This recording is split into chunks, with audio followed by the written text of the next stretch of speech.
All right, we're here with Tarleton baseball head coach Bryan Conger. Coach, last season was the most successful in school history, 35-15 record, 700 winning percentage, trips to the Lone Star Conference tournament and the NCAA Division II South Central Regional tournament. Talk about last season and how that kind of plays into this year's. Obviously, last year was a very good year for us. We had a really nice group of seniors that did a good job of staying locked in for the most part on the year and playing well together. That's probably their biggest attribute, is they knew how to win together. And so what we're hoping for is that this year's group can do the same thing. Learning to win together is a process. It takes a little bit of time, but this group has shown signs of being able to be pretty good at times. Okay, now you said you have a pretty new team, a lot of newcomers. How does that affect the off season as far as preparing for the year? It's kind of business as usual for us. We're going to do what we do, and at the end of the day, it's really, like we tell the kids, it's your responsibility to figure out how things are done around here. And they've done a good job of that. And it's like anything with a lot of new personalities, it takes a little bit of time, but they've done a good job. They're working hard. This is a hard-working bunch. I will definitely give them that. Very rarely have we ever had to even mention anything about their effort. So that, as a coach, extremely proud of.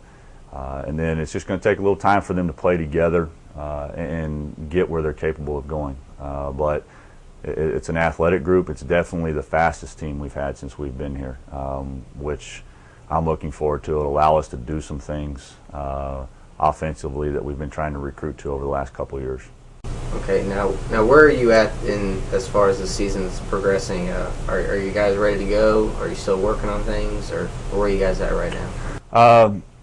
It's our belief the whole season and everything is a constant work in progress. We're definitely better than we were 2 weeks ago when we started practicing, and that's the objective. One of our big things, and you've heard us say it, and we tell the kids, is we just want to be 1% better every day that we show up. And they've done that. We're ready to go. We've been able to, with the good weather, get some pitch counts elevated for some of our pitchers, and really allow them to be in a good position. That's one thing I really like that we've been blessed with in the weather, is we've been able to get some work done, and it's been positive work. Okay, now let's break down by position a little bit. You don't have to go in depth, but just overall, let's talk about the outfield. The outfield, again, this will be the fastest collection that we've had since we've been here. We've got several options that we can go to. Starting in center field will be Andrew Wolf. He's a fourth-year senior for us. He's our first fourth-year senior. And he does a tremendous job. He's really matured and turned himself into a very fine defensive player. And then on the corners, really we can go several directions, and that lineup out there is going to be different constantly. In the mix will be Noah Ringenberger between left field, right field. He may play a little center at times this year. We've got Chris Patton, who's in his third year in the program, has really come a long way as well. We've got Blake Silguero, who's going to play some right field for us once he gets healthy. We've also got a young man by the name of Ty Crump that came in at semester, and he can really run. So we've got 4 guys in the outfield that are well above average runners, and actually Blake, for being 6'3", 230 pounds, runs extremely well, which is kind of exciting. So when he's out there, it's not like you're going to lose anything. Okay, now talk about the infield. The infield, that's where we're going to be young. Starting at third base will be Landon Thompson. He's a freshman out of San Antonio. He's got a bright future ahead of him, and he's learning the third base position. He played some short in high school and things like that. Over at shortstop will be freshman Evan Robinson, who's probably the most athletic shortstop we've had since we've been here. He can really do some things between his combination of foot speed and his hands. He's pretty good. Our guys are kind of amazed at times, with some of the balls he can get to and things like that. So we'll be young on the left side, but we'll be athletic, and that's something we're definitely looking forward to. At second base, we'll kind of be a combination. We'll have Ethan Stuckley over there. We'll also have a young man by the name of Austin Coble who can play some second, can play some short for us. And you may even see Ryan Small out there every once in a while at second base. He's going to be our opening day catcher, but he can also go over and pick it at second a little bit. At first base will be a senior in Garrett Hardy. Garrett is one of the kids I'm really, really proud of for the way he's just kind of turned everything around for himself, and he's turned himself into a good player. He's going to hit in the middle of our lineup, and he's done a tremendous job of being mentally locked in every day. And as a coach, that's been a tremendous benefit because now he can demand it out of the other players as well. So I look forward for Garrett to have a good senior year. Now talk about the pitching catching combinations you have. Behind the plate, we've got 3 guys that we're comfortable with. Like I said earlier, Ryan Small will probably catch on opening day. And then we have a combination of Jared Musgrove, who's been with us for 3 years, and then John Schmitz, who's a big, strong freshman. And we'll kind of be in a position in which we haven't been in the past, and we can catch any one of those 3 and not feel like there's any drop-off or anything like that. And it will give us some flexibility in the lineup as far as hitting and things like that. One of the things that's been a pleasant surprise, kind of anticipated, but been pleasant to see is Jared Musgrove is having some really good quality at bats right now through scrimmages and everything, and he'll give us a chance to DH him if he's not catching, and especially since he hits from the left side. He's doing a really good job of grinding out some at bats, and so that end of it we're pretty comfortable back there with those 3 guys. On the mound, it'll kind of be a work in progress as we go.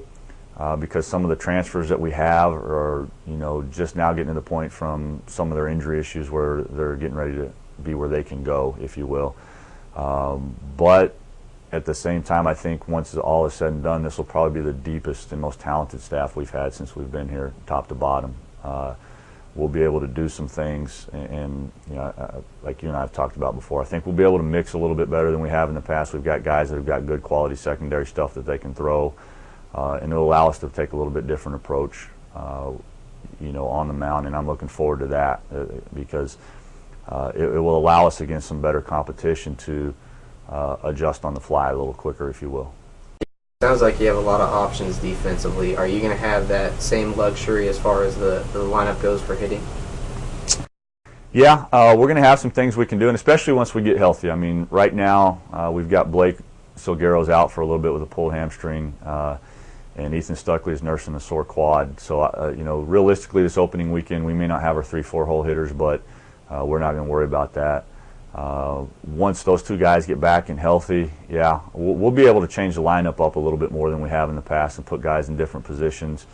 One of the things we joked about last year was, making the lineup card out really wasn't that difficult. We kind of had one lineup we could go to.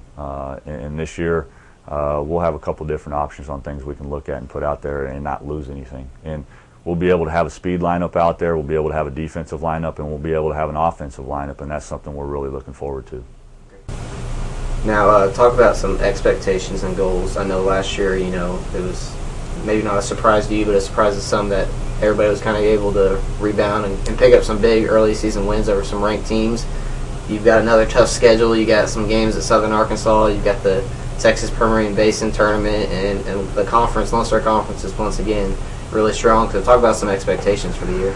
Our expectations are like they're always going to be as long as we're here, and that is we're going to expect to be at the top of the conference and be in a position to win it.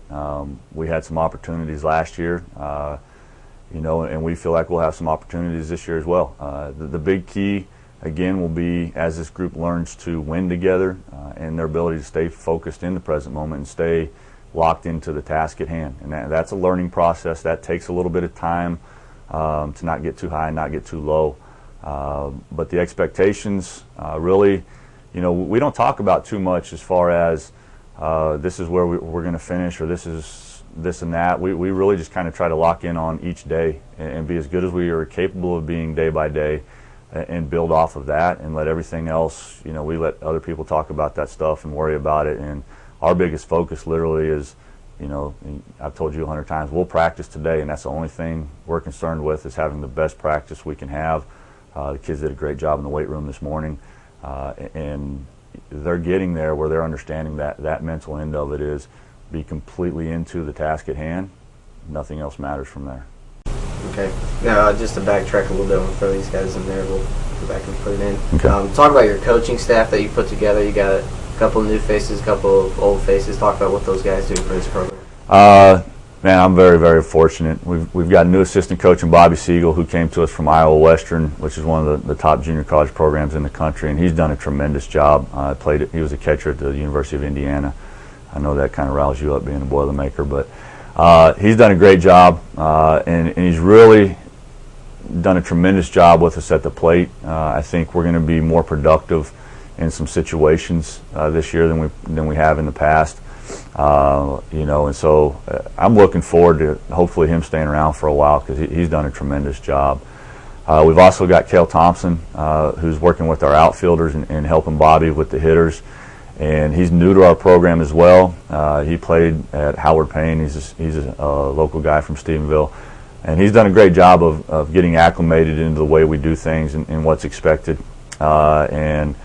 He's got a very bright mind. He's a little bit quieter, but I've been pleasantly surprised at how sharp he is when it comes to the game. He definitely pays attention and picks some things up. And if he decides to stay in the coaching profession, he's going to be a solid one for sure. And then we've got a student assistant by the name of B.J. Crawford who helps me out with the pitchers and the infielders. And he's been a blessing for us. He bails me out of a lot of jams as far as, sometimes as a head coach you get to thinking one way, and he kind of, hey coach, now remember we talked about this. And so he's been awesome. And then as you know, my feelings on Derek Darby, he's the brains of our program. I couldn't do this without him, and he's been tremendous over the last couple of years with the way he handles things for me and helps me with office stuff and allows me to focus on the baseball end a little bit more instead of having to worry about setting up travel or meals and things like that. We're truly, truly blessed to have Derek around. Okay. Now, what do Tarleton fans need to know about the Texan baseball program? Other than the fact we've grown some extremely ugly beards, again, this group does work hard. I'm extremely proud of them in that aspect. They play hard. And again, I think this team could be pretty exciting to watch because it is the fastest team we've had top to bottom. We've set some lofty goals when it comes to certain areas on the base paths and stuff this year, but they're obtainable goals for us. I don't think we'll hit for as much power as we did last year, but last year's power was kind of unexpected to begin with. But this will be a good hitting team. This might be the most productive offensive lineup we've had since we've been here. And then they'll compete and they'll play the game the right way and they'll play hard. And they'll go out there and they'll make the Tarleton fans proud of the way they go about their business. I can promise you that. Thanks, Coach, and best of luck this season. Thank you.